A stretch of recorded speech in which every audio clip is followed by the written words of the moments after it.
ಕುಮಾರಸ್ವಾಮಿ ಅವರು ಒಂದು ಆರೋಪ ಮಾಡಿದ್ರು ಸರ್. ಏನಂತ? ಬೆಂಗಳೂರು ಗ್ರಾಮಾಂತರದಲ್ಲಿ ಅಕ್ರಮ ನಡೀತಾ ಇದೆ. ಡಿ.ಕೆ. ಸುರೇಶ್ ಅವರು ಮತದಾರರಿಗೆ ಕುಕ್ಕರ್ ಕೊಡೋದಕ್ಕೆ ಎಲ್ಲ ಇದು ಮಾಡಿದ್ದಾರೆ. ಎಲ್ಲಾರಿ ಲೋಡ್ ತಂದಿದ್ರು, ಅದು ಫೋಟೋ ರಿಲೀಸ್ ಮಾಡಿದ್ರು. ಕೂಪನ್ ಎಲ್ಲ ಕೊಡ್ತಾ ಇದ್ದಾರೆ. ಅಂತ ಅವಶ್ಯಕತೆ ನನಗಿಲ್ಲ.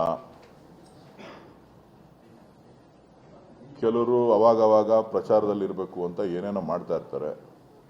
ಸದ್ಯಕ್ಕೆ ಕುಮಾರಸ್ವಾಮಿ ಅವರು ಆರೋಗ್ಯ ಸರಿ ಇಲ್ಲ ಅಂಥೇಳಿ ಆಪರೇಷನ್ಗೆ ಹೋಗಿದ್ದಾರೆ. ಅವರು ಬೇಗ ಗುಣಮುಖರಾಗಲಿ ಅಂಥೇಳಿ ಆ ಭಗವಂತನಲ್ಲಿ ಪ್ರಾರ್ಥಿಸ್ತೇನೆ. ಆಮೇಲೆ ಬಂದು ಅವ್ರ ರಾಜಕೀಯ ಪ್ರಶ್ನೆಗಳಿಗೆ ಉತ್ತರ ಕೊಡೋಣ. ಆಪರೇಷನ್ ಆದಮೇಲೆ ನಾವು ದೊಡ್ಡ ಮಟ್ಟದಲ್ಲಿ ಜಿದ್ದಿಂದ ಬರ್ತೀವಿ ಅಂತ ಒಂದು ಮಾತು ಹೇಳಿದ್ರು ಕುಮಾರಸ್ವಾಮಿ.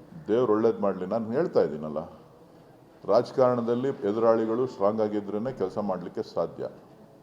ಸೊ ಹಾಗಾಗಿ ಅವರನ್ನು ನಾನು ವೆಲ್ಕಮ್ ಮಾಡ್ತೀನಿ.